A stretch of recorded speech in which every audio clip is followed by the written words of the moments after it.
If you are unable to access your Venmo account due to lost verification codes, follow these steps to recover your account.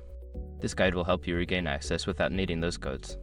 Step 1. Visit the Venmo website or app.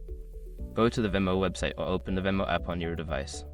Make sure you are using the latest version of the app for the best experience.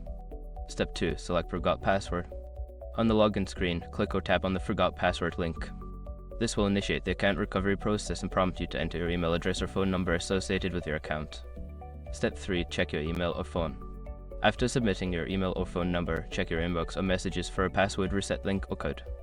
If you do not receive anything, wait a few minutes and check your spam folder. Step 4. Use alternative recovery options. If you cannot access your email or phone, look for alternative recovery options on the Venmo website or app. This may include answering security questions or providing identification to verify your identity. Step 5. Contact Venmo support. If all else fails, reach out to Venmo customer support for assistance. Provide them with as much information as possible about your account to help them verify your identity and regain access.